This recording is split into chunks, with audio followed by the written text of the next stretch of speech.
এই নকশার মধ্যে যার নাম লিখে বালিশের নিচে রেখে ঘুমিয়ে যাবেন, সকালবেলায় তার ফলাফল আপনার নিজ হাতে আপনি দেখতে পাবেন।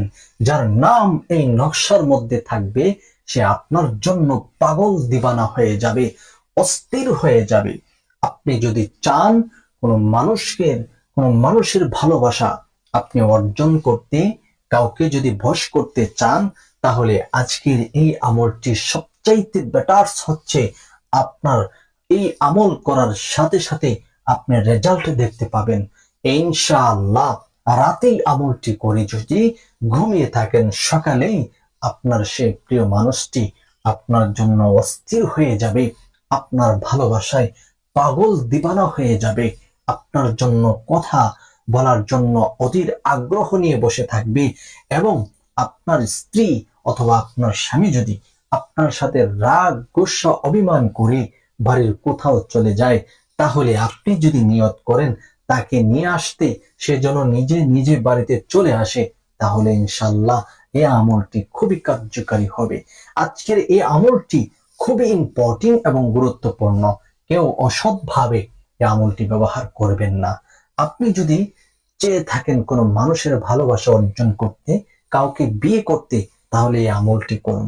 কিন্তু আমলটি যে কেউ করতে পারবেন না। চলুন আমরা জেনে নেই এই আমলটি কারা কারা করবে। প্রিয় দর্শক, এই আমলটি প্রথম নাম্বার হচ্ছে স্বামী স্ত্রীর জন্য করতে পারবেন, স্ত্রীও স্বামীর জন্য করতে পারবেন। স্বামী স্ত্রীর মধ্যে মনোমালিন্য, রাগ গোসা অভিমান, এগুলো সংসার ভেঙে যাওয়ার একটি পায়তারা চলছে, উপকরণ চলছে, তখন সেই মুহূর্তে আপনাদের এই যে কেউ স্বামী স্ত্রীর মধ্য থেকে যে কেউ আমলটি করবে, সে আপনার জন্য পাগল দিবানা হয়ে যাবে, অস্থির হয়ে যাবে আপনার জন্য। আপনি নিজেও কল্পনা করতে পারবেন না যে কি থেকে কি হয়ে গেল। সংসার ভেঙে যাবে, আপনার স্ত্রী বলছে আপনার সাথে আর থাকবে না, আপনার খাবার খাবে না, স্বামী স্ত্রীর বন্ধন অটুট থাকবে না, ভেঙে যাবে, ছেড়ে যাওয়ার জন্য বলছে। সেই অধীর আগ্রহ নিয়ে পাগল হয়ে আপনার কাছে চলে আসছে আপনার সাথেই থাকার জন্য, বাকি জীবনটা কাটানোর জন্য। ইনশাল্লাহ অধীর আগ্রহ নিয়ে কথাগুলো বলবে। আপনি যদি কোনো মেয়েকে ভালোবাসেন অথবা কোনো ছেলেকে ভালোবাসেন, কিন্তু আপনি বলতে পারতেছেন না আপনার ভালোবাসা, যে আপনি ভালোবাসছেন, আপনি কাউকে বলতে পারতেছেন না। কিন্তু আজকের এই আমলটি আপনি যার নকশাটি লিখে, যার নাম লিখে বালিশের নিচে রেখে দিবেন, সেই আপনাকে প্রমোস করবে, আপনাকে বলবে ভালোবাসে, অথবা আপনার সাথে একটা সুন্দর সম্পর্ক গড়ে তুলবে ইনশাআল্লাহ। তবে কেউ খারাপ উদ্দেশ্যে এই আমলটি করতে পারবে না। কোনো অবস্থাতেই খারাপ উদ্দেশ্যে এই আমলটি করা হারাম হয়ে যাবে। এই জন্য আপনারা যারাই আমলটি করতে চান, আপনারা কমেন্ট বক্সে অনুমতি চাইবেন। কিন্তু অনেকে আমার নাম্বার চান, কিন্তু আমি তো অনলাইনে অথবা আমার কোনো ভিডিওর মধ্যে আমার কোনো নাম্বার ইউজ করি না। প্রতারক চক্র এগুলো বিভ্রান্ত করে থাকি। আপনারা জানেন যে কখনোই আমি আমার নাম্বার ইউজ করি না। যদি বলে যে আমার নাম্বার, আমার ভিডিওতে আমার ছবিতে দিয়ে যদি কারো নাম্বার দেখেন, কখনোই বিশ্বাস করবে না সেটা আমি কখনো অনলাইনে আমার নাম্বার দিব না এই সমস্ত ভিডিওতে। তো আপনারা আমার সাথে যোগাযোগ করতে হলে অবশ্যই কমেন্ট বক্সে, ওই ভিডিওর কমেন্ট বক্সে যোগাযোগ করতে হবে। যার পর কথা হচ্ছে এই আমলটি কিভাবে করবেন, আসুন আমরা জেনে নিই। এই আমলটি করার জন্য সর্বপ্রথম আপনি নিজে পবিত্র হয়ে যাবেন, ভালোভাবে পাক সাফ অর্জন করবেন, যেন অপবিত্র কোনো ছোঁয়া আপনার মধ্যে না থাকে। আপনি যদি অপবিত্র অবস্থা আমলটি করেন, এতে বিপরীত হয়ে যাবে। এই জন্য ভালোভাবে ওযু করবেন।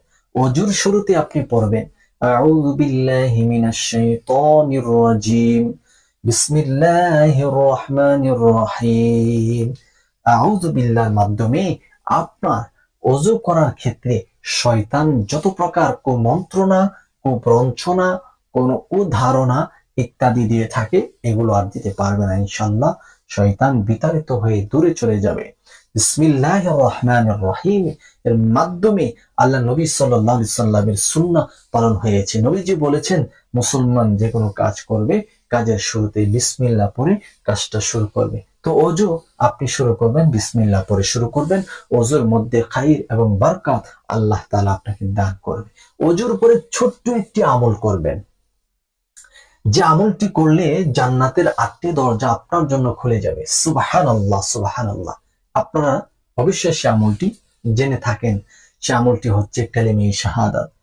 আপনি যখন অজু করবেন, অজুর পরে পশ্চিম আকাশের দিকে তাকিয়ে একবার কালিমে শাহাদাত পড়বেন, আশহাদু আল্লা ইলাহা ইল্লাল্লাহু ওয়াহদাহু লা শারীকা লা ওয়া আশহাদু আন্না মুহাম্মাদান আবদুহু ওয়া রাসূলুহু। আল্লাহ নবী সাল্লাল্লাহু আলাইহি ওয়াসাল্লাম বলেন, যারা ওযুর পরে কালিমে শাহাদাত একবার পড়বে, আল্লাহর তৈরি 8টি জান্নাত তার জন্য খুলে দেওয়া হবে। যে কোনো দরজা দিয়ে সে জান্নাতে প্রবেশ করতে পারবে, কোনো বাধা, কোনো প্রতিবন্ধকতা থাকবে না। সুবহানাল্লাহ। তাহলে আপনারা এইরকম ভাবে পবিত্রতা অর্জন করে নেবেন, ভালোভাবে পাকসাপ অর্জন করে নেবেন।